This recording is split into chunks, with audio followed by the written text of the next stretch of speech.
Jerusalem es Lot. Stephen King. Audiocuento editado por Juan Pablo Flores Montaño. Para Audioteca de Medianoche.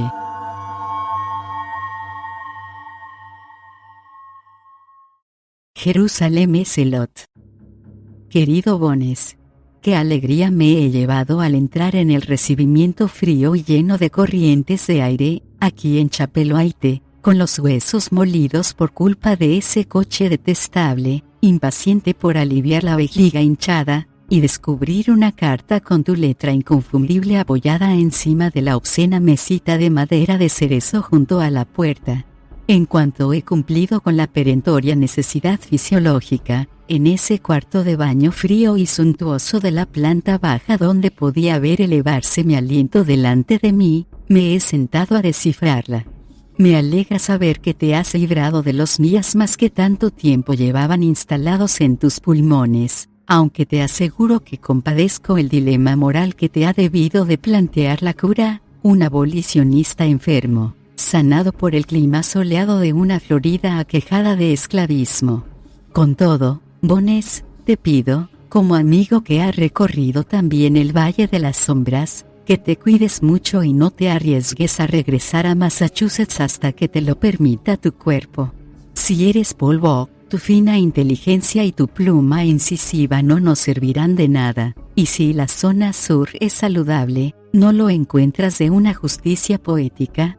Sí, la casa es todo lo espléndida que me habían hecho creer los albaceas de mi primo, aunque bastante más siniestra.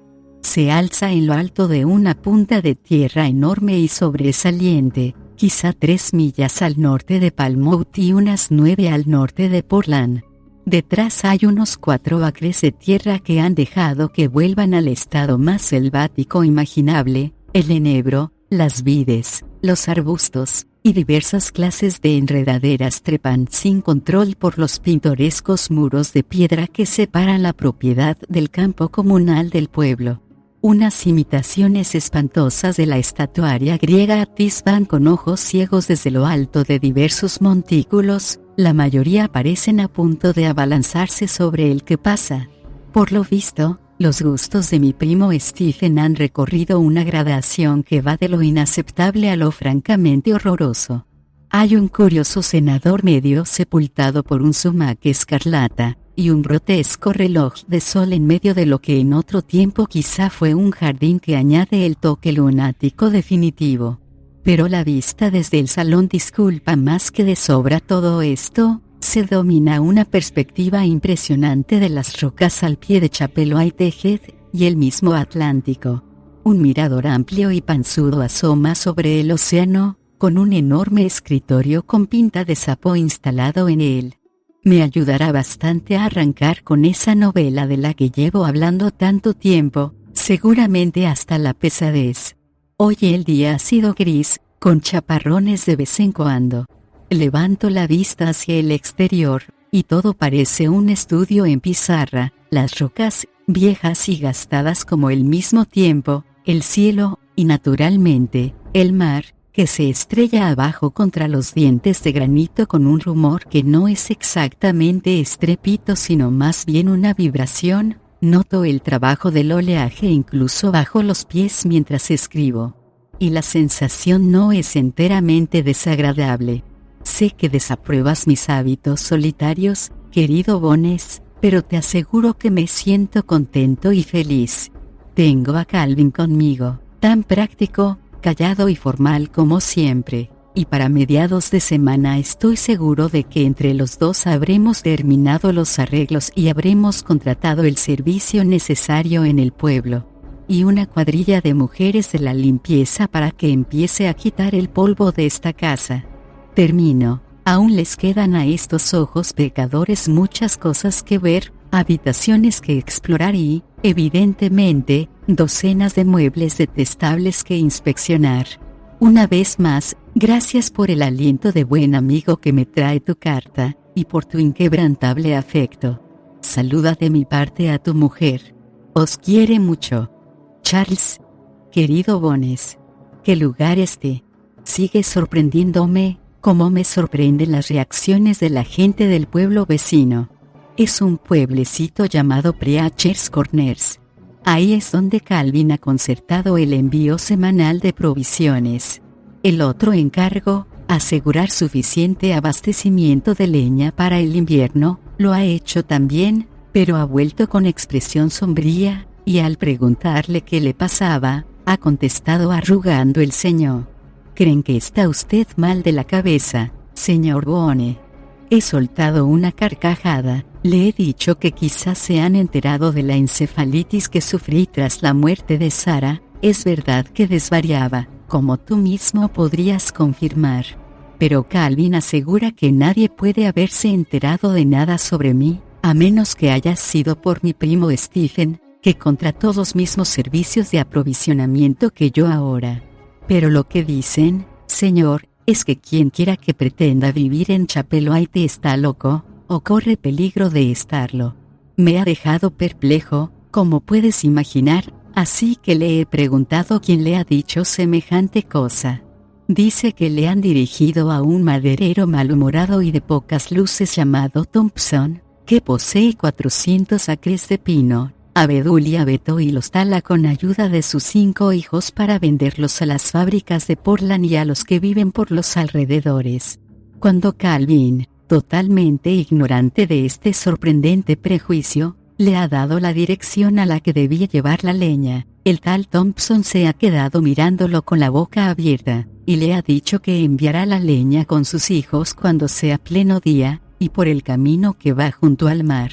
Calvin, tomando al parecer mi perplejidad por preocupación, se ha apresurado a añadir que el hombre atufaba a whisky barato y que a continuación se ha puesto a farfullar incoherencias sobre un pueblo abandonado y las relaciones de mi primo Stephen, y sobre gusanos. Calvin ha concertado el encargo con uno de los muchachos de Thompson, que por lo visto es bastante atravesado y no demasiado sobrio tampoco, ni bien oliente. Al parecer ha topado con igual reacción en Preachers Corners, en el almacén, donde ha trabado conversación con el tendero, aunque se trata más bien de un chisme, digamos, trasnochado. Nada de esto me preocupa gran cosa. Sabemos cómo le encanta al aldeano sazonar su vida con el condimento del escándalo y la fábula, y supongo que el pobre Stephen y su rama de la familia son presa fácil. Como le he dicho a Calvin, cuando un hombre se mata en una caída casi delante mismo de su casa, es más que probable que de qué hablar. La casa, también, es una constante sorpresa. 23 habitaciones, bones. El enmaderado de las paredes de los pisos de arriba y de la galería de retratos está mohoso, aunque aún resiste. Mientras estaba arriba en el dormitorio de mi difunto primo he podido oír un rumor de ratas escabulléndose detrás de él. Deben de ser grandes, a juzgar por el ruido que armaban. Casi como si fuese gente. No me haría ninguna gracia tropezarme con una de ellas en la oscuridad, o incluso con luz. Pero no he visto ni agujeros ni excrementos. Me sorprende. La galería superior está flanqueada de retratos malos con marcos que deben de valer una fortuna. Algunos tienen cierto parecido con Stephen, según yo lo recuerdo. Creo que he identificado a mi tío Henry Boone y a su mujer Judith, a los otros no los conozco. Supongo que uno de ellos debe de ser mi célebre abuelo Robert. Pero no conozco la rama Stephen de la familia, cosa que siento sinceramente. El mismo buen humor que irradiaba en las cartas de Stephen a Sarah y a mí, la misma luz e inteligencia, brilla en esos retratos, a pesar de que son malos. Porque estupideces riñen las familias.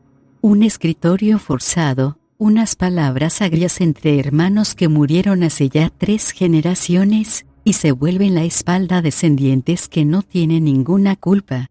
No puedo por menos de pensar en la suerte que fue que tú, John Petty, lograrais contactar con Stephen cuando parecía que yo iba a seguir a Sarah y a cruzar las puertas.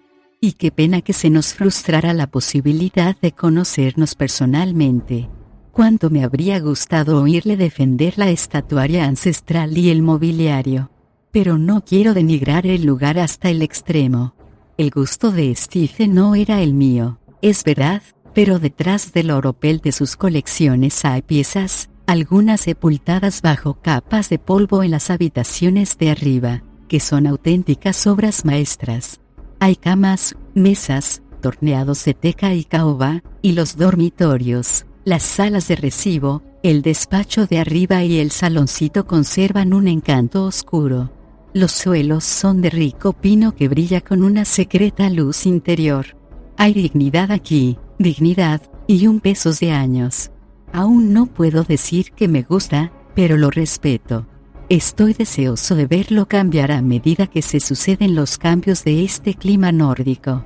Válgame Dios, no paro de hablar. Escríbeme pronto, Bones. Cuéntame tus progresos, y qué nuevas sabes de Petty y de los demás. Y por favor, no cometas el error de intentar convencer demasiado vehementemente de tus opiniones a ningún recién conocido sureño. Creo que no todos se conforman con responder meramente con palabras como nuestro locuaz amigo el señor Calhoun. Un fuerte abrazo de tu amigo. Charles, 16 de octubre de 1850. Querido Richard, ¿qué tal estás? He pensado muchas veces en ti desde que me he instalado aquí en Chapelwaite, y medio esperaba tener noticias tuyas. Pero ahora recibo una carta de Bones diciéndome que se me olvidó dejar mis señas en el club. Ten la seguridad de que al final te habría escrito, porque a veces tengo el convencimiento de que mis auténticos y fieles amigos son lo único que me queda seguro y totalmente normal en el mundo. Y, Dios mío, cuánto nos hemos alejado los unos de los otros. Tú en Boston, escribiendo sin parar para The Liberator, al que, dicho sea de paso, he enviado también mis señas, Anson en Inglaterra, en otra de sus condenadas correrías, y el pobre Bones en la auténtica guarida del león, tratando de recuperar los pulmones. Aquí las cosas marchan todo lo bien que cabe esperar, Dick, y estate seguro de que te daré cuenta de todo en cuanto dejen de acapararme algunos asuntos de aquí. Creo que tu talante jurídico va a sentirse bastante intrigado con ciertas cosas que suceden en Chapelwaite y alrededores. Pero, entre tanto, tengo que pedirte un favor, si no te importa. ¿Te acuerdas del historiador que me presentaste en la cena en casa del señor Clay para recaudar fondos para la causa? Creo que se llamaba Bigelow. El caso es que habló de que había cogido la afición de recopilar vestigios de antiguas tradiciones de la misma comarca en la que vivo yo ahora. Así que el favor que te pido es que hables con él, si te es posible, y le preguntes qué historias, sucesos, consejas o rumores en general si los hay conoce sobre un pueblecito abandonado llamado Jerusalem Slot, vecino a un municipio llamado Preachers Corners, en el río Royal. Este río es tributario del Androscoggin, en el que confluye aproximadamente unas 11 millas más arriba de ese pueblo abandonado, cerca de Chapelwaite. Te estaré inmensamente agradecido, y lo que es más importante, puede que sea de cierta trascendencia. He releído esta carta, y veo que no te aclaro mucho, lo siento de veras, Dick, pero te doy mi palabra de que te lo explicaré en breve. Hasta ese momento, os mando todo mi afecto a tu mujer, a tus dos preciosidades de hijos, y naturalmente a ti, tu amigo que te quiere. Charles, 16 de octubre de 1850. Querido Bones, voy a contarte una historia un poco extraña, y hasta inquietante, que nos ha ocurrido a Calvin y a mí. A ver qué opinas. Cuando menos, podrá divertirte mientras te peleas con los mosquitos. 2 días después de escribirte la última carta, nos llegó un grupo de 4 chicas de Corners, dirigidas por una señora mayor de aspecto severo y competente llamada señora Cloris, para poner orden en la casa y eliminar algo del polvo que me ha estado haciendo estornudar a cada paso. Todas parecían algo nerviosas mientras andaban en sus tareas. Incluso una jovencita pispireta soltó un gritito al entrar yo en el salón de arriba mientras limpiaba. Pregunté sobre el particular a la señora Cloris, Estaba pasando el trapo abajo con tan ceñuda vehemencia que te habría dejado asombrado, con el pelo recogido debajo de un pañuelo viejo y descolorido. Y se volvió hacia mí y me dijo con determinación: «¿No les gusta la casa?» «Y a mí tampoco, señor, esta casa ha sido siempre una casa mala». Me quedé boquiabierto ante este inesperado comentario, y prosiguió en tono más sosegado: «No quiero decir que el señor Stephen Boone no fuera un caballero, porque lo era. Yo venía a limpiarle cada 2 jueves mientras estuvo aquí, lo mismo que a su padre, el señor Randolph Boone, hasta que desaparecieron él y su esposa en 1816. El señor Stephen era una persona buena y amable, como usted, señor, y perdone la franqueza, pero no sé hablar de otra manera, pero esta es una casa mala, y siempre lo ha sido, y ningún Boone ha sido feliz aquí desde que su abuelo y su hermano Philip riñeron por el robo de». Aquí hizo una pausa casi culpable ciertos objetos. En 1789. ¿Qué memoria tiene esta gente, Bones? La señora Cloris prosiguió.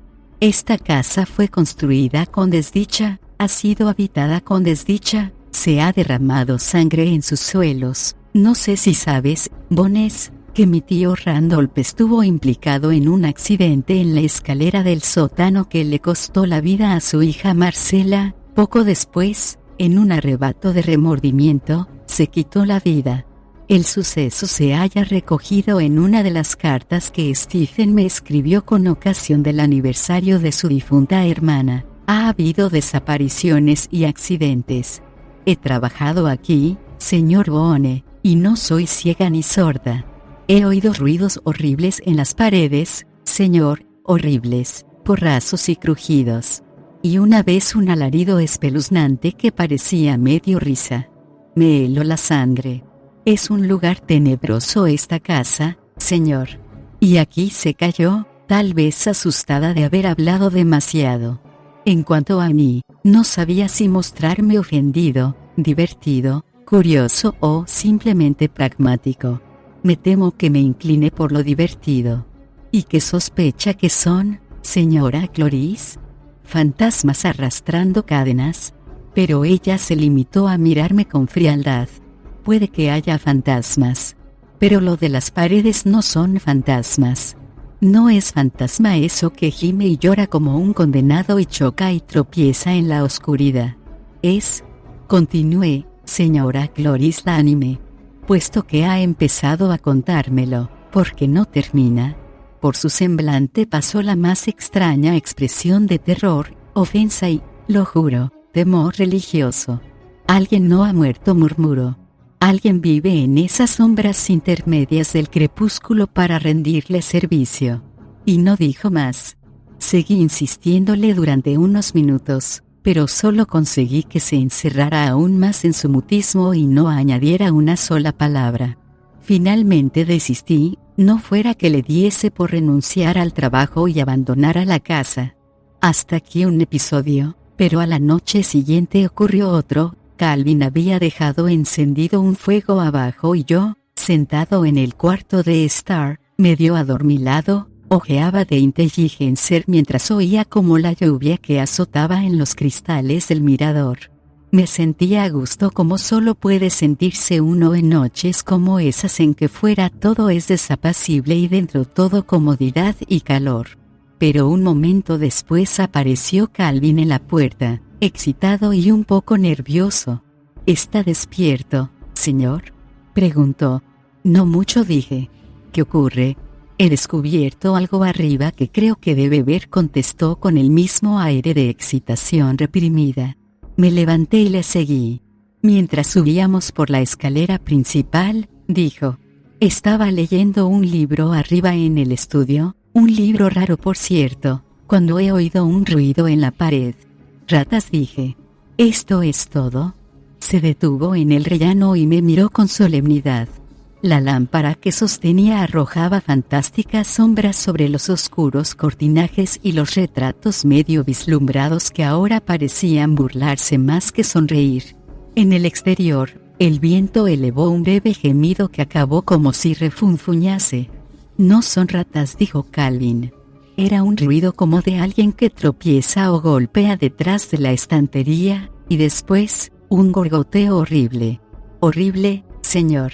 Y como si un animal arañase tratando de salir, para arrojarse sobre mí. Puedes imaginarte mi estupor, Bones. Calvin no es de esas personas propensas a accesos histéricos de imaginación. Empecé a pensar que aquí, en definitiva, había un misterio, quizá un misterio desagradable. ¿Y qué ha pasado después?, le pregunté. Habíamos llegado al pasillo, y podía ver que la luz del despacho se proyectaba en el suelo de la galería. Miré el rectángulo de luz con cierta alarma. La noche ya no me parecía confortable. Han cesado los arañazos.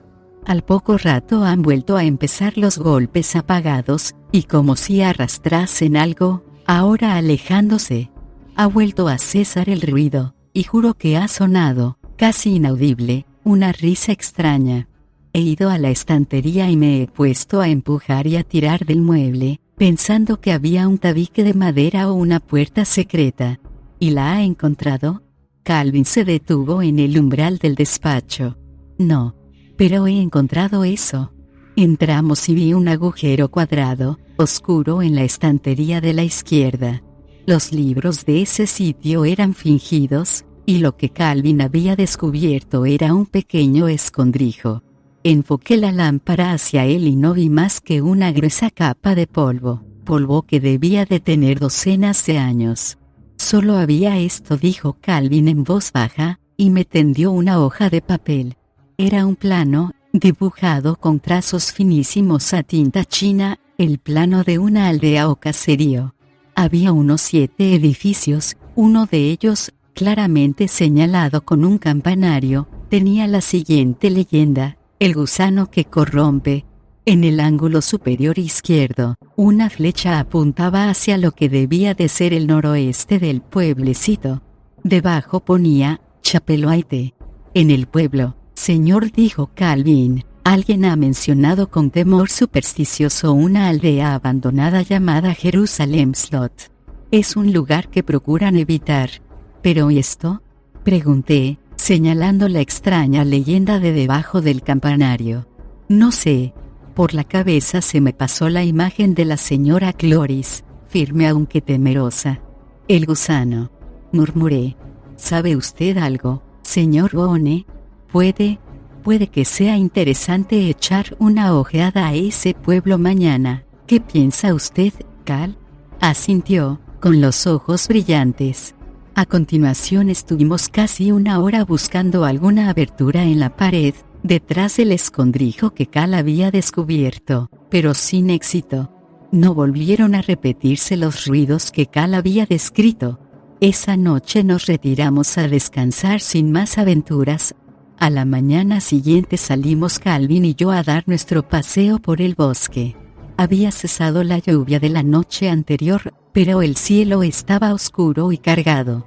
Descubrí a Cal mirándome con cierta vacilación, y me apresuré a asegurarle que, en caso de cansarme, o de que viera que el trecho era demasiado largo, no dudaría en dar media vuelta.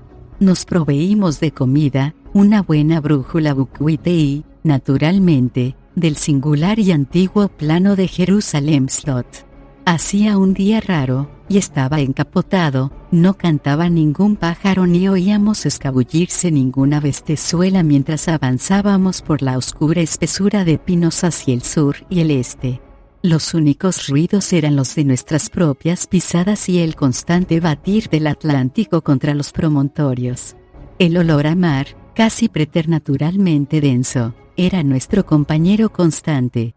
No habíamos recorrido más de 2 millas, cuando topamos con un camino, del tipo que los militares llaman estriberón, invadido de matas. Seguía más o menos nuestra dirección, así que fuimos por él, con lo que nuestro paso se hizo más cómodo. Hablábamos poco, el día, apagado y ominoso, nos pesaba en el espíritu. Como a las 11 oímos el rumor de un curso de agua. Al final el camino describía una curva cerrada a la izquierda y, Al otro lado de un riachuelo fragoroso y de color pizarra, como una aparición, surgió Jerusalem Slot. El arroyo tenía quizá unos 8 pies de ancho, y lo cruzaba un puente para caminantes a pie. Al otro lado, Bones, se alzaba el pueblecito más perfecto que puedas imaginar, lógicamente castigado por la acción del tiempo, aunque bastante entero. Varias casas, construidas con ese gusto a la vez austero e imponente por el que son justamente famosos los puritanos, se agrupaban junto al empinado ribazo.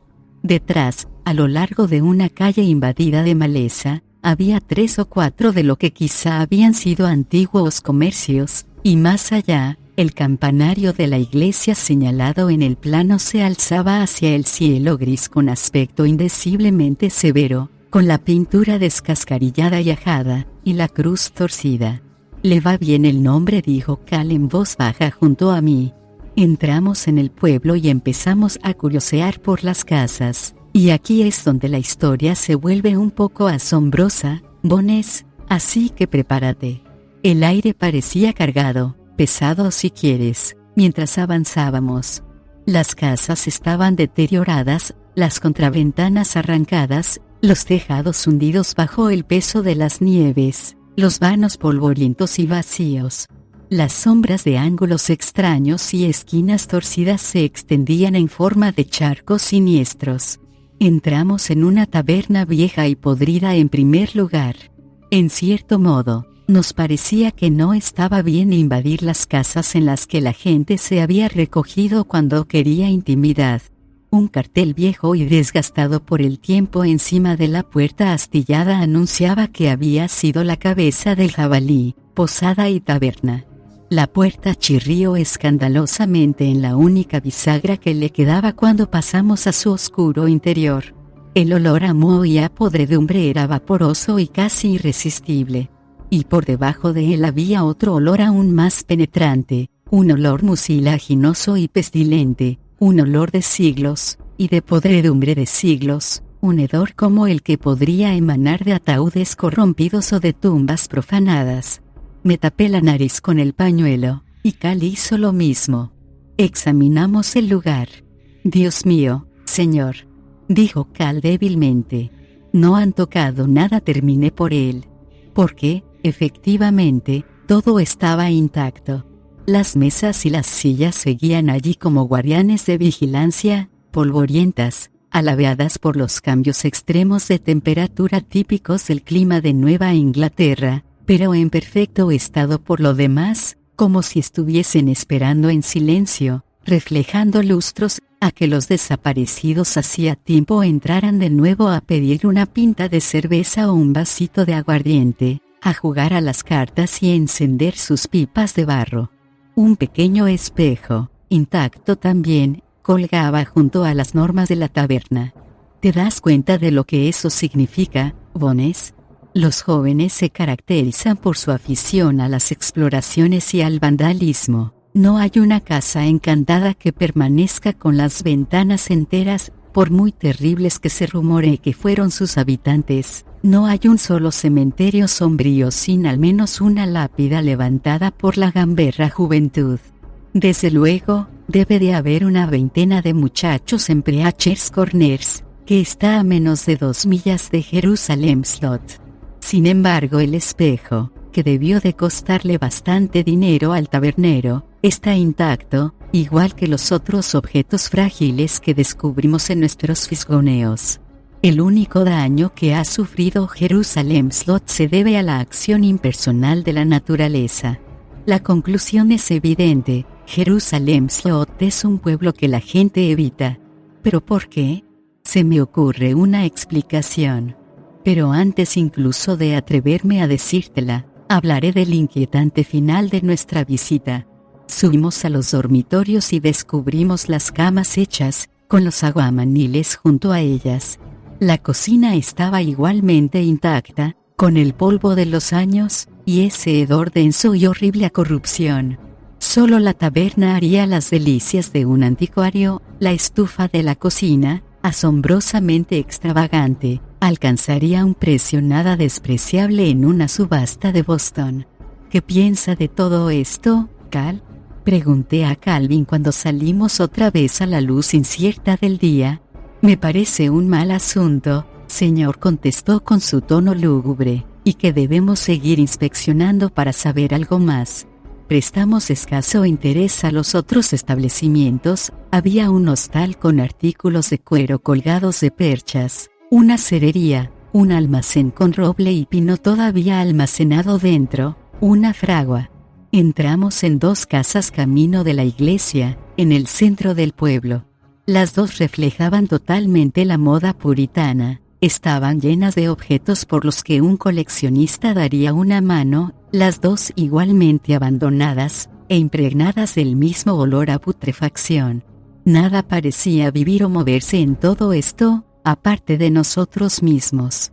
No vimos insectos ni pájaros, ni siquiera una telaraña desplegada en el ángulo de una ventana.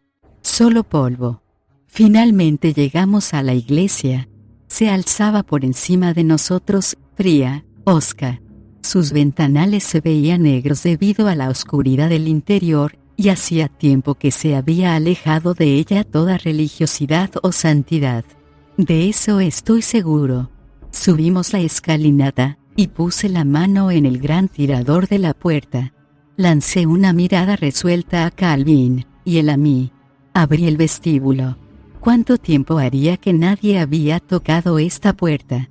Yo diría, con total convencimiento, que la mía era la primera en 50 años, quizá más. Los goznes anquilosados de orín chirriaron al abrir. El olor a podredumbre y a descomposición que nos asaltó era casi palpable. Calvin profirió un ruido gutural de asco y volvió instintivamente la cabeza para aspirar aire más limpio. Señor, preguntó, ¿seguro que? Estoy bien, dije con serenidad. Pero no me sentía tranquilo, Bones, ni me siento ahora tampoco.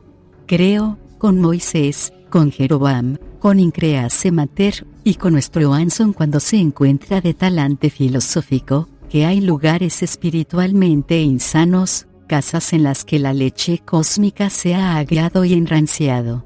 Y esta iglesia es uno de esos lugares, podría jurarlo. Entramos en un largo vestíbulo, provisto de un estante cubierto de polvo, con himnarios expuestos. Carecía de ventanales. Aquí y allá había lámparas de aceite alojadas en hornacinas.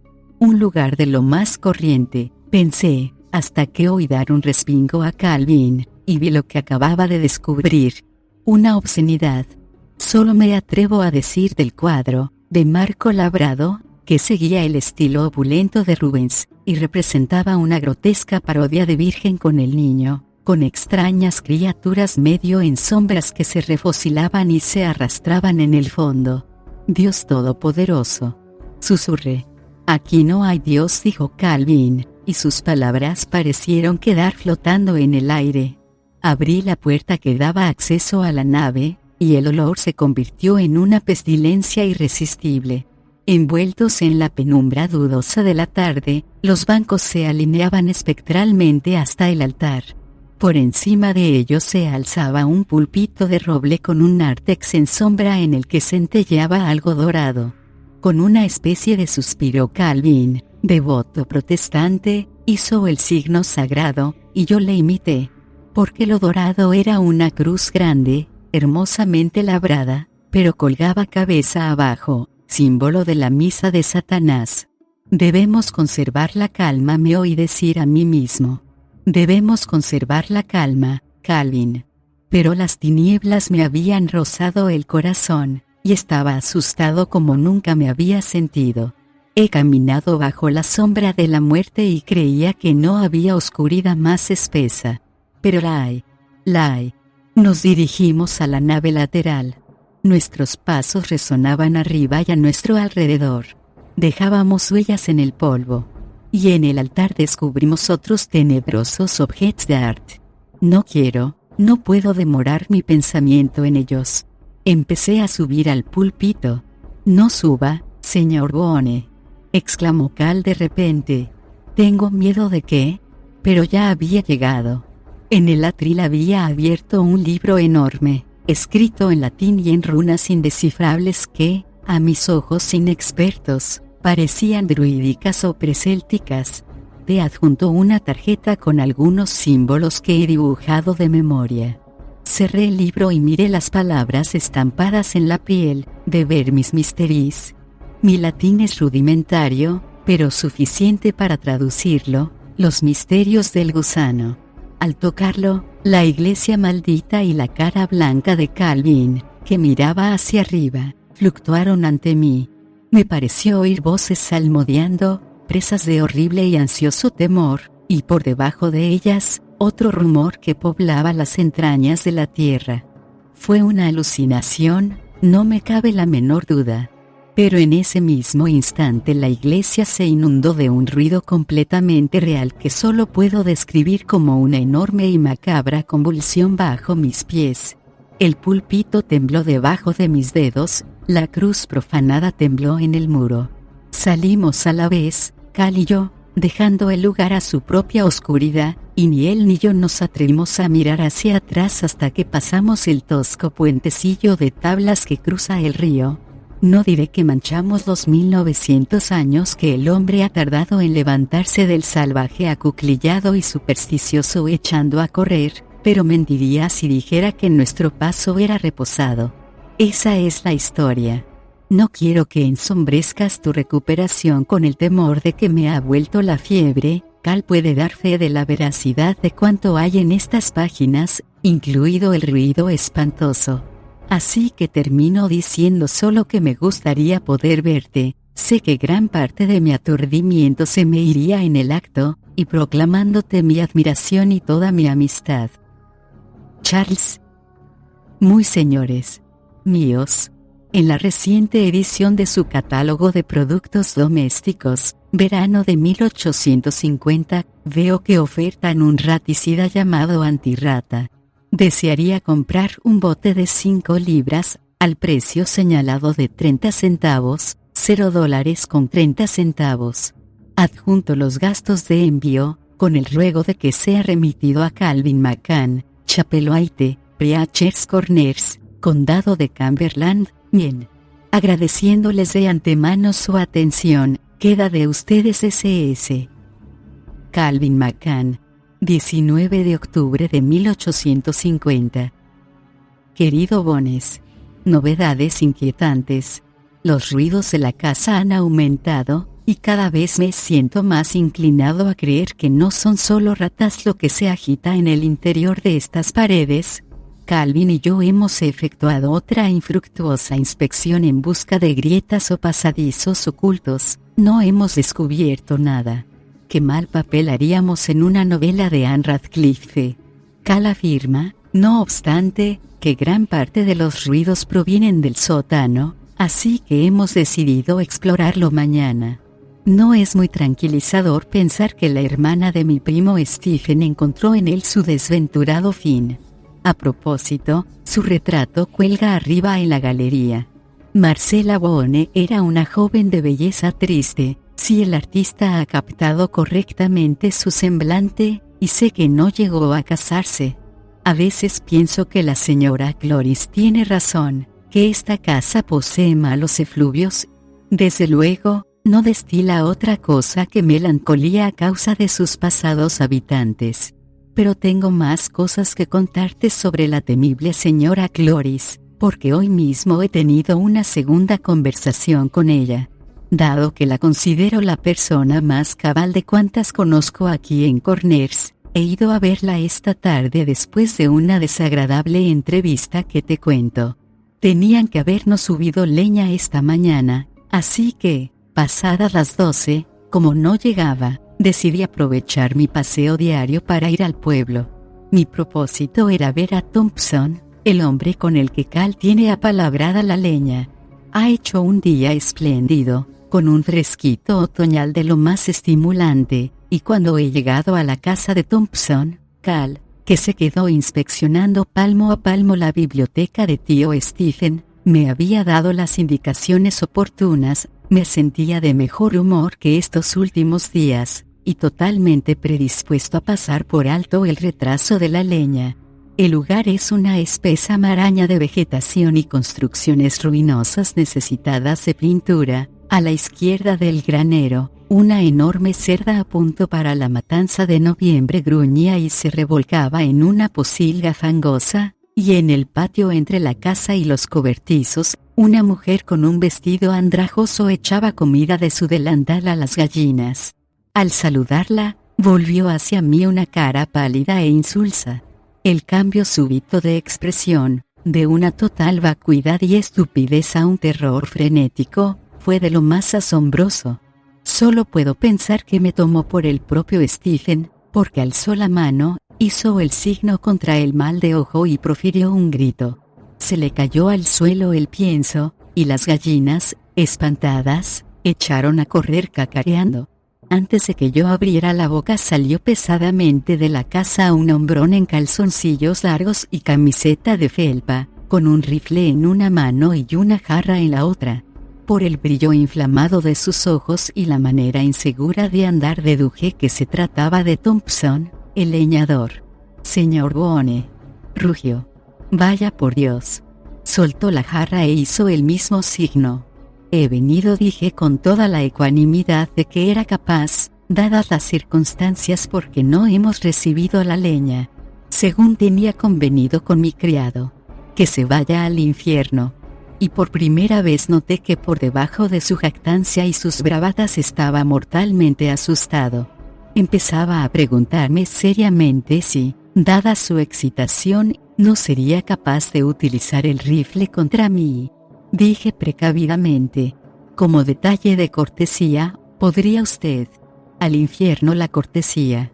«De acuerdo», entonces dije con toda la dignidad que podía. «Le deseo buenos días. Ya hablaremos cuando esté algo más sereno», y dicho esto di media vuelta y eché a andar por el camino en dirección al pueblo. «No hace falta que vuelva», me gritó detrás. «Quédese en ese condenado lugar. Maldito, maldito, maldito». Me lanzó una piedra que me dio en el hombro. No quise darle la satisfacción de esquivarla.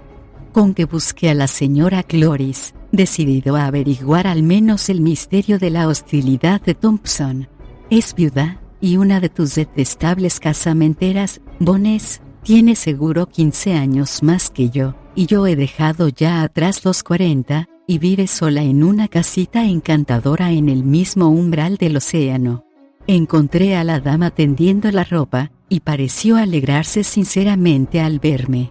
Esto me produjo un gran alivio. Es de lo más irritante para uno verse tratado como un apestado sin saber el motivo. «Señor Boone», dijo, haciendo media reverencia, «si ha venido a encargarme el lavado de la ropa, debo decirle que no lavo una vez pasado el mes de septiembre. Los dolores del reuma se me vuelven tan fuertes que bastante tengo con lavar la mía. Ojalá fuera ese el motivo de mi visita. Vengo a pedirle ayuda, señora Cloris. Quiero que me cuente lo que sepa sobre Chapelwaite y Jerusalem Slot, y por qué la gente me mira con tanto recelo». «¿De Jerusalem Slot? Entonces, ¿ha oído hablar de eso?» «Sí», contesté, «y he ido allí con mi acompañante la semana pasada». «Dios mío». Se puso pálida como la leche, y se tambaleó. Tendí la mano para sostenerla. Sus ojos giraron horriblemente, y por un momento temí que se desmayara. «Señora Cloris, lo siento si he dicho algo que...». «Venga adentro», dijo. «Tiene que saberlo. Jesús, otra vez han vuelto los malos tiempos». No quiso decir nada más hasta que hubo preparado un té fuerte en su soleada cocina. Una vez que lo tuvimos delante se quedó mirando un momento pensativa hacia el océano. Inevitablemente, sus ojos y los míos acabaron atraídos por el morro saliente de Chapelwaite, donde la casa descollaba dominando el agua.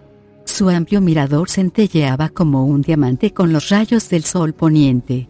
La vista era hermosa, pero extrañamente turbadora. Y de repente la señora Cloris se volvió hacia mí y exclamó con vehemencia: «Señor Boone, debe abandonar Chapelwaite enseguida». Me quedé estupefacto. Un mal soplo ha cruzado el aire desde que usted se ha instalado en ella. A lo largo de esta semana pasada, desde que usted ha puesto el pie en ese odioso lugar, ha habido augurios y presagios. Una membrana ha cubierto la cara de la luna, bandadas de chotacabras se han agrupado en los cementerios, y ha habido un nacimiento antinatural. Creo que debe irse. Cuando conseguí hablar, dije, tratando de que mi voz sonara serena: Señora Cloris, esas cosas no son más que quimeras. Lo sabe. ¿Es una quimera que Bárbara Brown haya dado a luz un niño sin ojos? ¿O que Clifton Brockett haya encontrado un sendero de tierra pisoteada de 5 pies de ancho en el bosque, más allá de Chapelwaite, donde toda la hierba se ha marchitado y secado? Y puede decirme con sinceridad, usted que ha visitado Jerusalem Slot, que no vive nadie allí. No pude contestar, la escena en esa horrenda iglesia me vino a la imaginación. Entrelazó sus manos nudosas en un esfuerzo por calmarse. Yo sé estas cosas por mi madre y por la madre de mi madre. ¿Conoce la historia de su familia en lo que se refiere a Chapelwaite? Vagamente dije. La casa ha sido el hogar de la rama de Philip Boone desde la década de 1780. Su hermano Robert, mi abuelo, se fue a vivir a Massachusetts tras una pelea a causa del robo de unos documentos. De la rama de Philip sé poco, salvo que una sombra de desdicha se abatió sobre ella, se alargó del padre al hijo, y ha alcanzado a los nietos. Marcela murió en un trágico accidente, y Stephen se cayó y se mató. Su deseo fue que Chapelwaite se convirtiera en mi hogar y el de los míos, para que de este modo se restableciese la unión de la familia. Nunca se restablecerá, murmuró ella. ¿Conoce el origen de aquella pelea? Descubrieron a Robert Boone robando en el escritorio de su hermano. Philip Boone estaba loco, dijo. Era un hombre que se relacionaba con lo impío. Lo que Robert Boone pretendió llevarse era una Biblia escrita en antiguas lenguas, latín, druídico y otras. Un libro diabólico. De Vermis Mysteries. Se retrajo como si hubiese recibido un golpe. Yo lo he visto, lo he tocado, dije. Otra vez pareció que iba a desmayarse. Se llevó una mano a la boca como para sofocar un grito. Sí, en Jerusalem Slot. En el púlpito de una iglesia profanada y corrompida. Todavía está allí, entonces todavía está allí, y se meció en la silla. Yo esperaba que Dios, con su sabiduría, la hubiera arrojado al abismo del infierno. ¿Qué relación tenía Philip Boone con Jerusalem Slot? Una relación de sangre, dijo lúgubremente. Tenía la marca de la bestia, aunque se vestía con las ropas del cordero. Y la noche del 31 de octubre de 1789, Philip Boone desapareció, y con él, toda la gente que habitaba en ese pueblo maldito. Dijo muy poco más. En realidad, parecía saber poco más. Solo repitió su súplica de que me fuera, alegando como motivo algo así como que la sangre llama a la sangre, y murmurando cosas sobre los que vigilan y custodian. A medida que atardecía se iba poniendo más nerviosa, y para tranquilizarla le prometí que meditaría seriamente su petición. Regresé a casa entre sombras tenebrosas y largas, sin humor, y dándome vueltas en la cabeza 1000 preguntas que me atormentaban. Cal me recibió con la noticia de que habían aumentado los ruidos de las paredes, cosa que puedo corroborar en este instante. Trato de decirme a mí mismo que son ratas lo que oigo, pero sigo viendo el rostro serio y aterrado de la señora Cloris. La luna se ha elevado del mar, llena, del color sangre, extendiendo sobre el océano una mancha ponzoñosa. Mi pensamiento vuelve otra vez hacia esa iglesia, y aquí hay tachado un renglón. Pero no deberás ver eso, Bones, es demasiado desquiciante. Creo que es hora de acostarme. No dejo de pensar en ti. Un abrazo. Charles. Lo que sigue pertenece a la agenda de Calvin McCann. 20 de octubre de 1850. Esta mañana me he tomado la libertad de forzar los cierres del libro, Lo he hecho antes de que se levantara el señor Boone. No ha servido de nada, está todo en clave. Una clave simple, creo. Quizá dé con ella con la misma facilidad con que lo he abierto. Estoy seguro de que se trata de un diario, con una letra igual de rara que la del señor Boone. ¿De quién sería este libro, guardado en el rincón más oscuro de la estantería, y con las páginas protegidas con una cerradura? Parece viejo, pero ¿cómo saberlo? Sus hojas conservan un olor a putrefacción. Después, si tengo tiempo, el señor Boone ha bajado a inspeccionar el sótano. Temo que esas cosas horribles que ocurren sean demasiado para su salud todavía delicada. Debo intentar convencerle de... Pero aquí llega. 20 de octubre de 1850. Querido Bones, no puedo escribirte aún, sic, yo. De la agenda de Calvin McCann. 20 de octubre de 1850. Como me temía, su salud se ha resentido. Dios mío, Padre nuestro que estás en los cielos. No puedo soportar la idea. Y tengo ese horror del sótano impreso en el cerebro como un ferrotipo. Ahora estoy solo, las 8:30 pasadas. La casa está en silencio, pero... Lo he encontrado desmayado sobre su mesa. Todavía duerme, sin embargo, durante esos pocos momentos, cuán noblemente se ha portado mientras yo estaba paralizado y aturdido. Tiene la piel fría y del color de la cera. Gracias a Dios, no le ha vuelto la fiebre. No me atrevo a moverlo ni a dejarlo solo para ir al pueblo. Y aunque fuera, ¿quién querría venir conmigo a esta casa maldita? Ah, ese sótano. Esas criaturas del sótano infestan nuestros muros. 22 de octubre de 1850. Querido Bones, vuelvo a ser el mismo. Aunque débil después de 36 horas de inconsciencia, vuelvo a ser el mismo. Qué horrible y amargo sarcasmo. El mismo no volveré a serlo jamás. Jamás. Otra vez me he encontrado cara a cara con una locura, con un horror que supera la capacidad de expresión del ser humano. Y aún no se vislumbra el final. Si no fuera por Cal, creo que daría fin a mis días en este instante. Es un islote de cordura en medio de toda esta insania. Voy a contártelo todo. Para explorar el sótano nos habíamos provisto de velas que arrojaban un resplandor suficiente. Condenadamente suficiente. Calvin había tratado de disuadirme, alegando mi reciente enfermedad y diciendo que lo más probable era que encontráramos unas cuantas ratas que tener en cuenta para envenenar. Me mantuve en mi decisión. Calvin hizo un gesto y contestó: entonces haga lo que crea que debe hacer, señor Boone. Al sótano se baja por una trampa que hay en el suelo de la cocina. Cal asegura que después la ha condenado clavando sólidamente tablas encima, y que levantamos con mucho esfuerzo y apuntalando.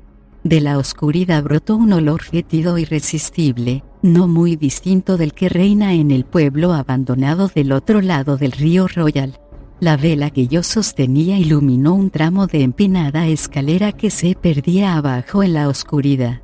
Estaba bastante necesitada de reparación. A un escalón le faltaba entera la contrahuella, lo que dejaba por debajo un agujero negro, y no era difícil imaginar cómo la desventurada Marcela debió de encontrar ahí su fin.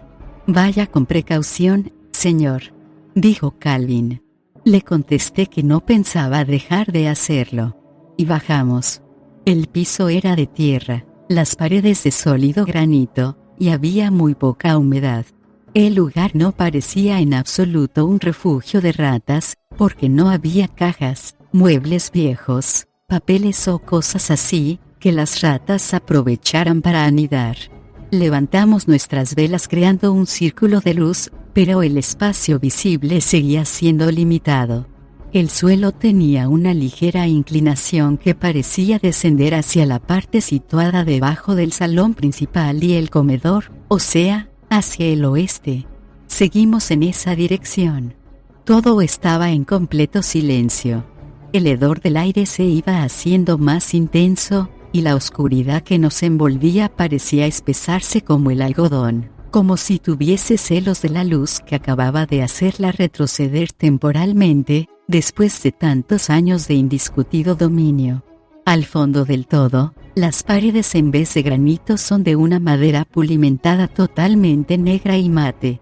Ahí termina el sótano, dejando lo que parece un cuarto separado de la cámara principal. Está en ángulo, de manera que es imposible inspeccionarlo sin dar la vuelta a la esquina.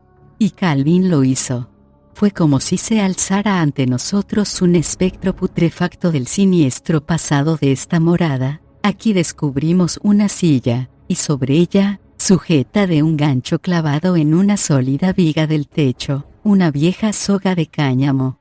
«Entonces es aquí donde se ahorcó», murmuró Cal. «Dios mío». «Sí, con el cadáver de su hija tirado en la escalera, detrás de él». Calvin empezó a decir algo, vi que su mirada se volvía rápidamente hacia un punto a mi espalda, y sus palabras se convirtieron en un grito. «¿Cómo puedo describirte, Bones, lo que vieron nuestros ojos?» La pared del fondo giró hacia atrás, y de la oscuridad asomó un rostro con unos ojos negros como la laguna Estigia. Su boca esbozó una sonrisa desdentada y agónica, a la vez que extendía una mano amarilla y putrefacta hacia nosotros. Prorrumpió en un horrendo lloriqueo y dio un paso tambaleante. Entonces la luz de mi vela lo iluminó de lleno, y vi, alrededor de su cuello, la señal enrojecida de la soga. Detrás de él se movió algo que atormentará mis sueños hasta que deje definitivamente de soñar. Una muchacha de rostro pálido y mohoso, y de sonrisa cadavérica, una muchacha con la cabeza ladeada, torcida en un ángulo dislocado. Querían apoderarse de nosotros, lo sé. Y sé que nos habrían atrapado y nos habrían arrastrado hacia la oscuridad, de no haberle arrojado yo la vela al ser del tabique, y a continuación la silla que estaba al pie del nudo corredizo. Después, todo fue para mí confusión y oscuridad. Mi conciencia dejó caer un velo. Me he despertado, como digo, en mi habitación, con Cal a mi lado. Si pudiera huir, ahora mismo saldría corriendo de esta casa de horror con el camisón tremolando a mis talones. Pero no puedo. Me he convertido en peón de un drama más profundo y tenebroso.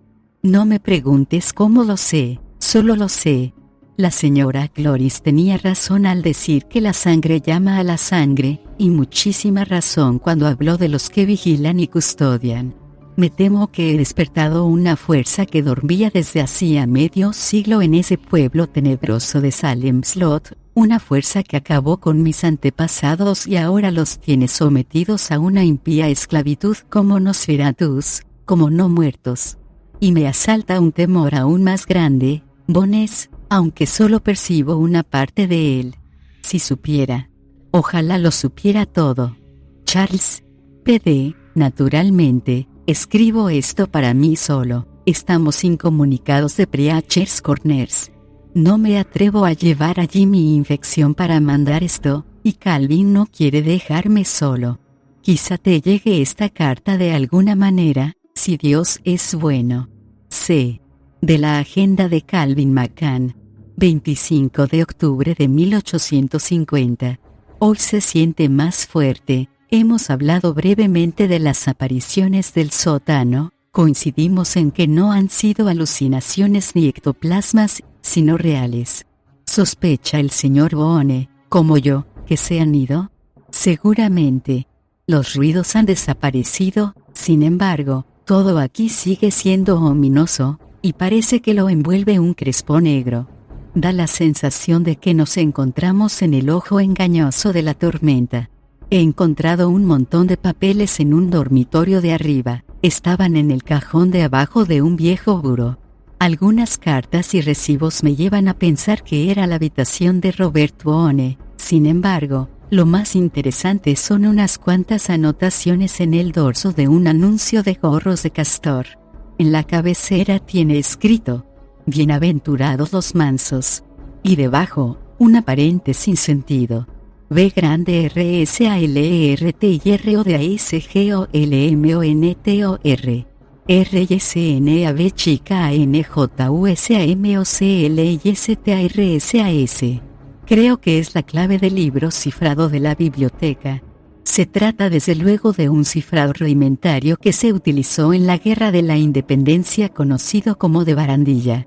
Cuando quitas las letras nulas del escrito, te queda lo siguiente: B grande AETRDSOMNO y NB chica NUAOLSASS. Leído de arriba a abajo en vez de horizontal, el resultado es la cita de una de las bienaventuranzas. Antes de enseñarle esto al señor Boone, debo averiguar el contenido del libro. 24 de octubre de 1850. Querido Bones, ¿ha ocurrido algo asombroso, Cal? Siempre reservado hasta estar absolutamente seguro, raro y admirable rasgo humano, ha descubierto el diario de mi abuelo Robert. Está escrito en una clave que el propio Cal ha logrado descifrar. Afirma con toda modestia que ha sido un descubrimiento accidental, pero sospecho que su perseverancia y su esfuerzo han tenido que ver no poco también. Sea como sea, qué luz tenebrosa arroja sobre los misterios que alberga esta casa. La primera anotación está fechada el 1 de junio de 1789, y la última el 27 de octubre de 1789, 4 días antes de la desaparición en masa que me contó la señora Cloris. Habla de una creciente obsesión, más aún, de una locura, y aclara de manera temible la relación existente entre mi tío abuelo Philip, el pueblo de Jerusalem Slot y el libro abierto que descansa sobre el atril de esa iglesia impía. El pueblo mismo, según Robert Boone, es anterior a Chapelwaite, construida en 1782, y a Preachers Corners, fundado en 1741, y conocido en aquel entonces como Preachers Rest. Fue creado por un grupo escindido de la fe puritana en 1710, una secta dirigida por un religioso severo y fanático llamado James Boone. ¿Qué sobresalto me ha producido ese nombre? Parece que hay poca duda de que ese Boone tenía alguna vinculación con mi familia. La señora Cloris no puede estar más acertada en su creencia de que la línea sanguínea es de importancia crucial en este asunto. Recuerdo con terror su respuesta a mi pregunta sobre Philip y su relación con Salem Slot. Una relación de sangre, dijo. Y mucho me temo que es así. El pueblo se convirtió en una comunidad estable, construida alrededor de la iglesia en la que predicaba Boone, o celebraba juicios. Mi abuelo da a entender que él tenía también comercio con varias damas del pueblo, a las que aseguraba que ese era el deseo y la voluntad de Dios. El resultado fue que el pueblo se convirtió en una anomalía que solo podía existir en aquellos tiempos de aislamiento y superstición en los que la creencia en las brujas y la creencia en la Inmaculada Concepción se daban la mano, un pueblo religioso híbrido y degenerado, controlado por un predicador medio loco cuyos libros sagrados eran la Biblia y el siniestro Demon de Beijings, de Gouge, una comunidad en la que los ritos de exorcismo se oficiaban de manera habitual, una comunidad de incesto, insania y deformaciones que tan a menudo acompañan al pecado. Sospecho, y creo que Robert Boone lo sospechaba también, que un vástago bastardo de Boone debió de marcharse, o huir secretamente, de Jerusalem Slot para abrirse camino en el sur, y así fundó nuestra rama actual. Sé por mi familia que nuestro clan es originario de esa parte de Massachusetts que recientemente se ha convertido en el estado soberano de Maine. Mi bisabuelo, Kenneth Boone, se enriqueció con el entonces floreciente comercio de las pieles. Fue su dinero, incrementado con el tiempo y las inversiones acertadas, el que sufragó la construcción de esta casa solariega mucho después de morir él en 1763. Sus hijos, Philip y Robert, construyeron Chapelwaite. La sangre llama a la sangre, dice la señora Cloris. Es posible que Kenneth naciera de James Boone, huyera de la locura de su padre y del pueblo de su padre, solo para tener a sus hijos totalmente ignorantes y construir el hogar de los Boone, a menos de 2 millas de la cuna de los Boone? Si es así, ¿no parece que nos guía una mano poderosa e invisible? Según el diario de Robert, James Boone era viejo en 1789, y así debía de ser, concediendo que tuviera 25 años cuando la fundación del pueblo, en esa fecha habría tenido 104, una edad prodigiosa. El siguiente párrafo lo transcribo directamente del diario de Robert. 4 de agosto de 1789. Hoy, por primera vez, he conocido a ese hombre cuyo influjo ha tenido morbosamente sometido a mi hermano. Debo admitir que este Boone posee un extraño magnetismo que me turba enormemente. Es anciano de verdad, con la barba blanca, y viste una casaca negra que me parece un poco obscena. Más desasosegante me ha resultado verlo rodeado de mujeres como un sultán en su harén. Me asegura que es aún activo, a pesar de que tendrá lo menos 80 años. He visitado el pueblo una vez, pero no lo volveré a hacer. Sus calles están en silencio y llenas del temor que el anciano inspira desde el púlpito. Me temo también que los semejantes se casan con los semejantes, dada la cantidad de caras parecidas que se veían. A donde quiera que me volvía contemplaba el rostro del anciano. Todos son muy pálidos y apagados, como si les hubiesen succionado toda la vitalidad. He visto niños sin ojos o sin nariz, mujeres que lloraban y farfullaban y señalaban al cielo sin razón aparente, y mezclaban frases de las escrituras con cosas sobre demonios. Me pidió que me quedase a los oficios, pero la idea de ese anciano siniestro en el púlpito ante un auditorio formado por la chusma de híbridos de este pueblo me repugnaba, así que he puesto una excusa. Las anotaciones anteriores y posteriores a la que acabo de transcribir hablan de la creciente fascinación de Philip por James Boone. El 1 de septiembre de 1789, Philip es bautizado en la iglesia de Boone. Su hermano comenta: estoy pasmado de asombro y de horror, mi hermano ha ido cambiando ante mis propios ojos, incluso parece haber adquirido cierto parecido con ese anciano desdichado. La primera alusión al libro tiene lugar el 23 de julio. El diario de Robert consigna brevemente: ha regresado del pueblecito esta noche con el rostro desencajado. No me ha querido hablar hasta el momento de acostarse, entonces me ha dicho que Boone se ha interesado por un libro titulado Los misterios del gusano. Para complacer a P. le he prometido escribir a Gaunt y Godfrey pidiéndoselo. Se ha mostrado casi servilmente agradecido. Del 12 de agosto hay esta anotación: Reco y 2 cartas de correos, una de Gaunt y Godfrey de Boston. Tienen nota del volumen por el que P. está interesado. Solo hay 5 ejemplares en esta región. La carta es bastante fría, lo que me sorprende. Conozco a Godfrey desde hace años. 13 de agosto. La carta de Godfrey ha excitado terriblemente a P. No me quiere explicar por qué. Solo dice que Boone está ansioso por conseguir un ejemplar de ese libro. No se me ocurre el motivo, ya que por el título parece un inofensivo tratado de jardinería. Me preocupa Philip, cada vez lo veo más extraño. Ojalá no hubiéramos regresado a Chapelwaite. El verano es caluroso, opresivo, y está lleno de presagios.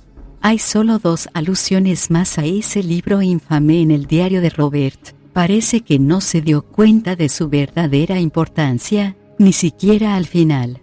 En la anotación del 4 de septiembre, he pedido a Godfrey que haga de agente de P en el asunto de la compra, aunque mi sentido de la prudencia me grita que no. ¿A qué vacilar? Si el dinero es suyo, ¿qué sentido tiene negarme? Y a cambio le he sacado a Philip la promesa de retractarse de ese bautismo insano.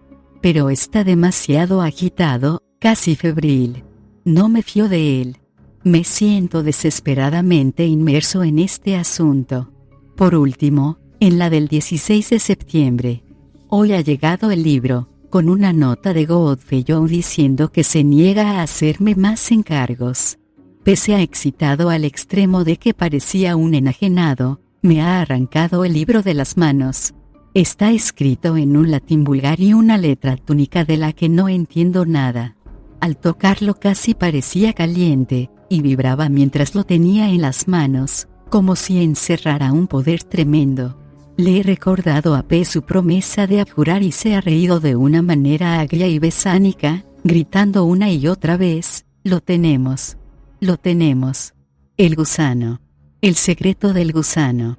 Ha salido corriendo, supongo que en busca de su loco benefactor, y no lo he vuelto a ver en todo el día. Del libro no se dice nada más, pero he llegado a ciertas conclusiones que al menos parecen probables. La primera es que, como afirma la señora Cloris, ese libro fue el motivo de la ruptura de Robert y Philip.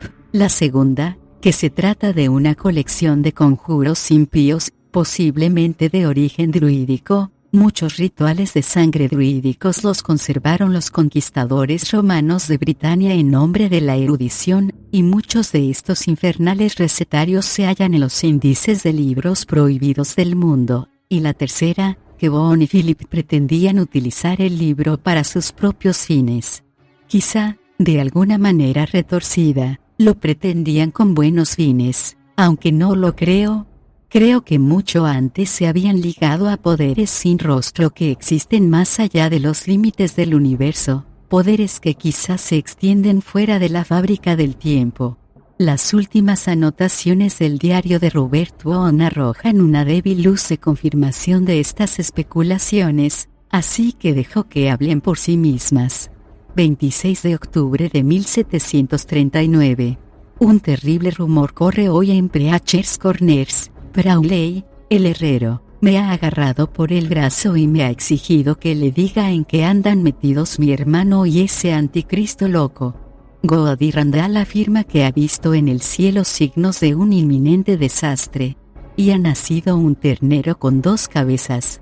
En cuanto a mí, no sé qué se nos avecina, puede que la locura de mi hermano. El pelo se le ha vuelto gris casi de la noche a la mañana. Sus ojos son grandes círculos enrojecidos de los que ha desaparecido la luz tranquilizadora de la cordura. Sonríe y murmura, y por alguna secreta razón, ha empezado a frecuentar nuestro sótano cuando no está en Jerusalem Slot. Los chotacabras se congregan alrededor de la casa y se posan en la hierba. Su llamada desde la niebla se mezcla con el fragor del mar en un espantoso alarido que destierra toda posibilidad de dormir. 27 de octubre de 1789. He seguido esta noche a P cuando salía para Jerusalem Slot, manteniendo una prudente distancia para que no me descubriera. Los condenados chotacabras se arraciman en el bosque llenando el aire con su canto mortal y psicopómpico. No me he atrevido a cruzar el puente. El pueblo se veía totalmente a oscuras, salvo la iglesia, que estaba iluminada con un resplandor rojizo horrible que parecía transformar sus altos y picudos ventanales en los ojos del infierno. Se oían voces que subían y bajaban en una letanía demoníaca, unas veces riendo, otras sollozando. El suelo mismo parecía hincharse y gruñir debajo de mí como si soportara un peso espantoso, y he echado a correr, dominado por el asombro y el terror, con los gritos infernales y destemplados de los chotacabras resonando en mis oídos mientras atravesaba ese bosque plagado de sombras. Todo camina hacia el clímax, aún imprevisible. No me atrevo a dormir por los sueños que me pueden venir, y no puedo permanecer en vela por los terrores besánicos que pueden surgir. La noche está llena de ruidos espantosos y estoy terriblemente asustado. Y no obstante, siento como un deseo acuciante de ir otra vez a observar, a ver. Como si el propio Philip me llamara, y el anciano. Los pájaros. Malditos, malditos, malditos. Aquí termina el diario de Robert Boone. Observarás sin embargo, Bones, que al final dice que el propio Philip parece llamarle. Mi conclusión final la conforman estas líneas: Las afirmaciones de la señora Gloris y los otros, y sobre todo esas criaturas terribles del sótano, muertas aunque vivas. La nuestra es una estirpe infortunada, Bones. Hay una maldición sobre nosotros que se niega a ser sepultada. Vive una vida horrenda de sombra en esta casa y ese pueblo. Y otra vez está a punto de cerrarse el círculo. Soy el último de la sangre de los Boone. Me temo que alguien lo sabe, y que estoy en el nexo de una empresa maligna que rebasa toda sana comprensión. El aniversario es la víspera de Todos los Santos, dentro de una semana. ¿Cómo procederá? Ojalá estuvieras aquí para aconsejarme, para ayudarme. Ojalá estuvieras aquí. Voy a averiguarlo todo.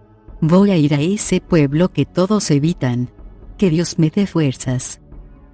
Charles, de la agenda de Calvin McCann, 25 de octubre de 1850.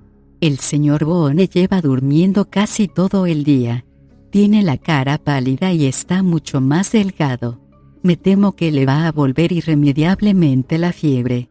Mientras le llenaba la jarra del agua he visto 2 cartas todavía sin sellar para el señor Granson, de Florida. Se propone volver a Jerusalem Slot. Puede costarle la vida si le dejo. ¿Me atreveré a ir entre tanto a Preacher's Corners a alquilar una calesa? Debería hacerlo, pero ¿y si se despierta? ¿Y si me encuentro, al volver, con que se ha ido? Otra vez han empezado los ruidos de las paredes. Gracias a Dios que duerme. Me estremece pensar en lo que eso significa. Más tarde. Le he llevado la cena en una bandeja. Piensa levantarse más tarde, y a pesar de sus evasivas, sé que se propone. De todos modos, iré a Preacher's Corners. Aún me queda algo de esos polvos para dormir que le recetaron durante su última enfermedad. Le he administrado un sobrecito con el té sin que se entere. Ahora duerme otra vez. Me aterra dejarlo a merced de esos seres que andan por detrás de los muros, pero permitir que siga un día más en esta casa me aterra más aún. Lo he encerrado. Dios quiera que lo encuentre aún aquí, a salvo y durmiendo, cuando vuelva con la calesa. Más tarde aún. Me han apedreado. Me han apedreado como a un perro salvaje y rabioso. Gente monstruosa y desalmada. Y pretenden llamarse personas. O sea, que estamos prisioneros aquí. Los pájaros, los chotacabras, han empezado a arremolinarse. 26 de octubre de 1850. Querido Bones, es casi de noche, y acabo de despertar después de pasarme durmiendo prácticamente las últimas 24 horas. Aunque Cal no me ha dicho nada, sospecho que ha puesto somnífero en el té, ha debido de adivinar mis intenciones. Es un amigo fiel que solo pretende lo mejor, así que no le diré nada. Pero he tomado ya la decisión. Mañana es el día. Estoy tranquilo y resuelto, aunque empiezo también a notar otra vez el sutil principio de la fiebre. Si es así, tiene que ser mañana. Quizás sería mejor ahora mismo, pero ni el fuego del infierno podría inducirme a poner un pie en ese pueblo cuando empieza a oscurecer. Tengo que dejar de escribir. Que Dios te bendiga y te guarde, Bones. Charles. Postdata. Los pájaros no paran de chillar, y han empezado otra vez los horribles ruidos como de alguien que se arrastra. Cal se cree que no los oigo, pero los oigo. C. De la agenda de Calvin McCann. 27 de octubre de 1850. No hay manera de disuadirlo. Está bien. Iré con él. 4 de noviembre de 1850. Querido Bones, me encuentro débil pero lúcido. No estoy seguro de la fecha, aunque el almanaque me asegura, por la marea y el ocaso, que debe de ser la que he puesto. Estoy sentado ante mi mesa, como cuando te escribí la primera vez desde Chapelwaite, y puedo ver desde aquí el mar oscuro, del que van desapareciendo rápidamente las últimas claridades. No lo volveré a ver más. Esta noche es mi noche, voy en busca de sombras, sean las que sean. cómo se levanta al estrellarse contra las rocas, arroja a lo alto, hacia el cielo oscuro, nubes de espuma que son como banderas, y hace temblar el suelo debajo de mí. En el cristal de la ventana veo mi reflejo, pálido como un vampiro. Llevo sin probar la comida desde el 27 de octubre. Tampoco habría probado el agua de no haberme dejado Cal, ese día, la jarra llena en la mesita. Pobre Cal. Ya no está, Bones. Se ha ido en mi lugar, en lugar de este desdichado de brazos sarmentosos y rostro cadavérico que veo en el cristal oscuro. Y sin embargo, quizás sea el más afortunado de los dos, porque ya no le atormentan estas pesadillas que vienen acosándome en los últimos días, figuras deformes que acechan en los corredores del delirio. Ahora mismo me tiemblan las manos, he llenado la página de borrones de tinta. Calvin se enfrentó conmigo la mañana en que iba a escabullirme, convencido de que había actuado con astucia. Le había dicho que había decidido que nos fuéramos, y le dije que porque no iba a Tandrel, que está a unas 10 millas, donde somos menos conocidos, y alquilaba un cabriolé. Accedió a ir andando, y le estuve observando mientras se alejaba por el camino del mar. Cuando se perdió de vista me vestí rápidamente, me puse el abrigo y la bufanda, porque el tiempo se ha vuelto frío. Llegaban los primeros amagos del invierno con la brisa cortante, esa madrugada. Al principio había pensado llevarme un arma. Después me reí de la idea. ¿De qué valen las armas en un asunto como este? Salí por la puerta de la cocina, me detuve a mirar por última vez el mar y el cielo, a oler el aire ante la putrefacción que sabía que iba a respirar en breve, a contemplar una gaviota girando y oteando debajo de las nubes. Me di la vuelta, y allí estaba Calvin McCann. No va a ir solo, dijo, con una expresión severa como no le había visto nunca. Pero, Calvin, empecé. Nada, no quiero oír una palabra. O vamos juntos a hacer lo que haya que hacer, o le vuelvo a casa aunque sea a la fuerza. No se encuentra bien. Así que no puede ir solo. No puedo describir las emociones que me asaltaron, confusión, resentimiento, agradecimiento, pero sobre todo afecto. Emprendimos la marcha en silencio.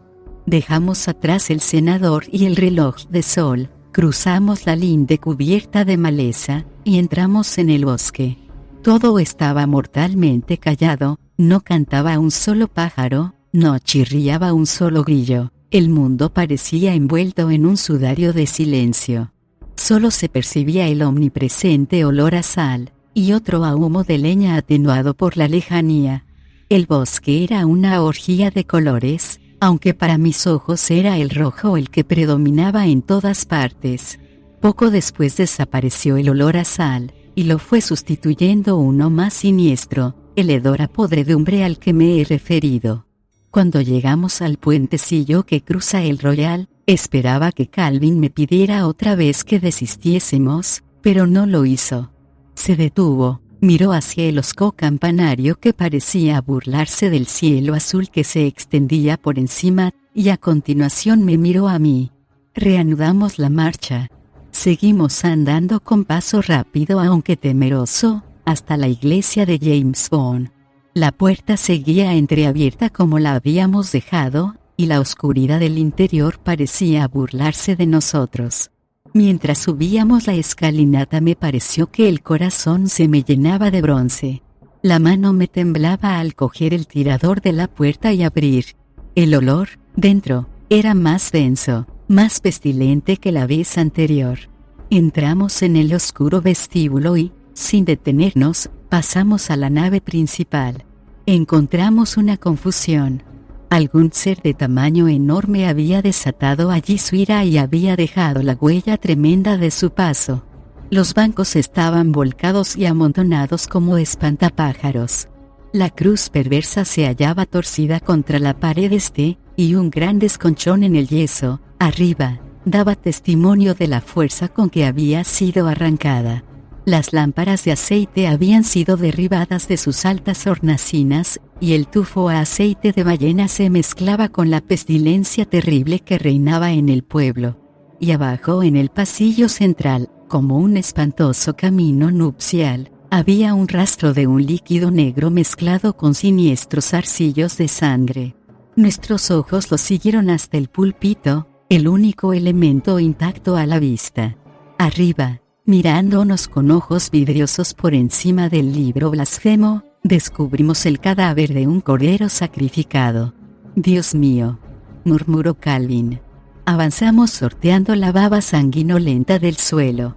El edificio devolvía el eco de nuestras pisadas y parecía transmutarlas en la resonancia de una risa gigantesca. Traspusimos juntos el nártex y subimos. El cordero no había sido descuartizado ni comido. Más bien parecía que lo habían estrujado hasta reventarle las venas. La sangre había formado espesos y repugnantes charcos en el mismo fascistol y alrededor de su pie. Aunque sobre el libro era transparente, y a través de ella podían leerse las enrevesadas runas como a través de un cristal de color. «¿Hay que tocarlo?», preguntó Cal con voz firme. «Sí, tengo que cogerlo». «¿Qué va a hacer?».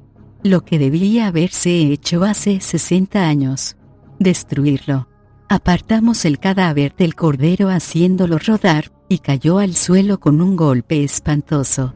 Dio la impresión de que las páginas manchadas de sangre tenían vida, de que estaban dotadas de una especie de incandescencia. Los oídos empezaron a zumbarme, un cántico apagado parecía provenir de los mismos muros. Por la expresión de calorías, comprendí que él lo oía también. El suelo tembló debajo de nosotros como si el familiar que habitaba en esta iglesia acudiera a defender lo que era suyo. Entretanto, sentí como si el tejido del espacio y el tiempo racionales se retorciera y se desgarrara. La iglesia se llenó de espectros y se iluminó como con el resplandor infernal de un fuego frío y eterno.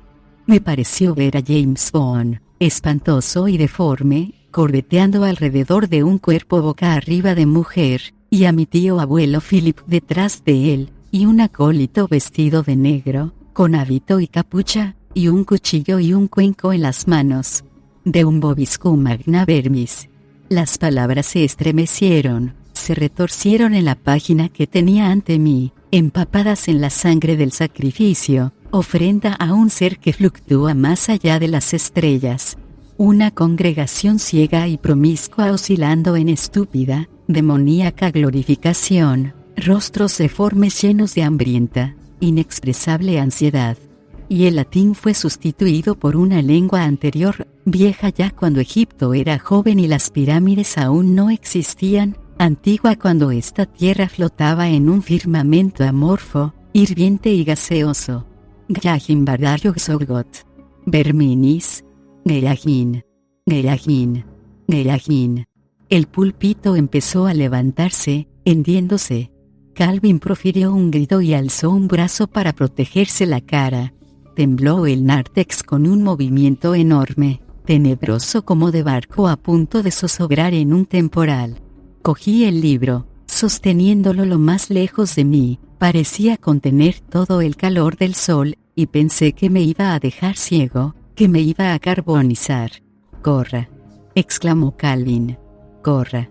Pero me sentía paralizado, y la presencia extraña me anegó como un vaso antiguo que ha estado esperando durante años. Durante generaciones. «Gyahim Bardar», exclamé. «Siervo de Yog-Sothoth, el innombrable. El gusano de más allá del espacio. El devorador estelar. El segador del tiempo. Berminis. Ha llegado la hora de la realización, la hora de que acontezca el desgarramiento. Berminis. Al-Yat. Al-Yat. Geyajin». Calvin me empujó, di un traspié, la iglesia giró a mi alrededor, y caí al suelo. Me golpeé la cabeza contra el borde de un banco volcado, y un fuego rojo me inundó el cerebro, aunque pareció conferirle más claridad. Me busqué a tientas los fósforos que había traído. Un trueno subterráneo llenó el aire del edificio. Cayó yeso. La campana oxidada del campanario emitió una resonancia apagada por simple vibración simpática. Se encendió uno de los fósforos. Lo acerqué al libro en el instante mismo en que el púlpito reventaba hacia arriba con una dispersión de astillas. Debajo asomó un buche negro y gigantesco. Cal se tambaleó en el borde, extendió las manos, y su cara se dilató en un grito mudo que seguiré oyendo mientras viva. Y entonces surgió una oleada de carne grisácea y temblorosa. El olor se convirtió en una marea de pesadilla. Era una efusión de una gelatina viscosa, pustulosa, una masa enorme y nauseabunda que pareció surgir de pronto de las mismas entrañas del subsuelo. Y no obstante, con una comprensión horrible y repentina como ningún hombre ha podido experimentar jamás, supe que era solo un anillo, un segmento de un gusano monstruoso que habitaba ciego desde hacía años en oscuras cavernas bajo esta iglesia abominable.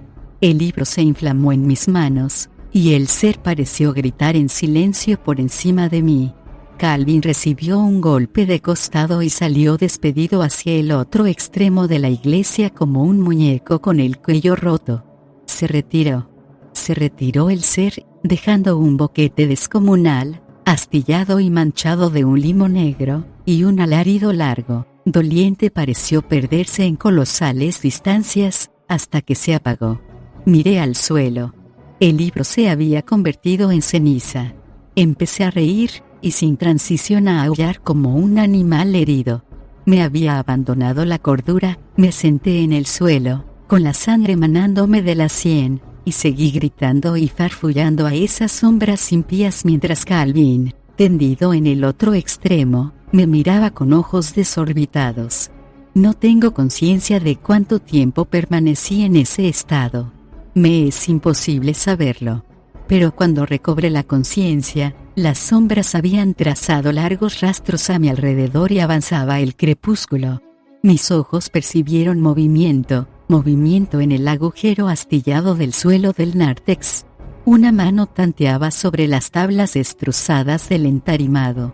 La risa demente se me ahogó en la garganta. Toda la histeria se me fundió en una embotada insensibilidad. Una figura medio deshecha emergió con terrible, vengativa lentitud de la oscuridad, y su cráneo se me quedó mirando. Sobre su frente descarnada vi moverse escarabajos. La sotana podrida que vestía se le pegaba en los hoyos torcidos de sus clavículas mohosas. Solo estaban vivos los ojos, dos agujeros rojos y dementes que me miraban con un fuego que rebasaba la locura, y en los que destellaba la vida vacía de esa inmensidad inexplorada que hay más allá del universo. Venía a bajarme a las tinieblas. Entonces eché a correr, dejando el cuerpo de mi fiel amigo en ese lugar de terror. Corrí de tal manera que creía que el aire iba a estallarme como un magma en el cerebro y en los pulmones. No paré de correr hasta que llegué otra vez a esta casa poseída y contaminada, y a mi habitación, donde me derrumbé y donde he permanecido como muerto hasta hoy. Corrí porque, a pesar de mi enajenación, a pesar del estado de descomposición de ese cadáver animado, había adivinado los rasgos de mi familia. No los de Philip ni los de Robert, cuyos retratos cuelgan en la galería de arriba. Ese rostro putrefacto perteneció a James Bond, el guardián del gusano. Aún vive en las madrigueras gigantescas que recorren el subsuelo de Jerusalem Slot y de Chapel White, y aún vive el ser. La destrucción del libro lo ha conjurado, pero quedan otros ejemplares. Sin embargo, yo soy la puerta, soy el último vástago de la sangre de Bone. Así que por el bien de toda la humanidad, debo morir, y romper así la cadena para siempre. Ahora voy a entregarme al mar, Bones. Mi viaje, como mi historia, termina aquí. Que Dios te dé descanso y os conceda la paz a todos. Charles. Los extraños papeles arriba transcritos llegaron finalmente al señor Everett Granson, a quien habían sido remitidos. Al parecer, a Charles Boone se le reprodujo la perniciosa encefalitis que sufrió tras la muerte de su esposa en 1848, perdió el juicio, y en ese estado mató a su compañero e inveterado amigo, el señor Calvin McCann. Las anotaciones de la agenda del señor McCann no son sino un fascinante ejercicio de mistificación, ejecutado evidentemente por el propio Charles Boone en un intento de reforzar sus propios delirios paranoides. En al menos 2 detalles, sin embargo, se demuestra que Charles Boone no dice la verdad. En primer lugar, cuando se redescubrió el pueblo de Jerusalem Slot, empleó el término en sentido histórico. Claro está, el piso del nártex, aunque podrido, no mostraba ningún signo de explosión o daño considerable, aunque los viejos bancos estaban volcados y había varios ventanales rotos. Esto puede atribuirse con bastante probabilidad a la acción de los vándalos de los pueblos vecinos a lo largo de años. Entre los vecinos más viejos de Preachers Corners y de Tandale subsiste aún cierta historia sobre Jerusalem Slot. Quizá esta suerte de tradición popular imprimió al cerebro de Charles Boone una dirección de fatales consecuencias, pero por lo visto no tiene nada que ver. En segundo lugar, Charles Boone no era el último miembro de su estirpe. Su abuelo, Robert Boone, tuvo 2 bastardos. Uno murió en la infancia.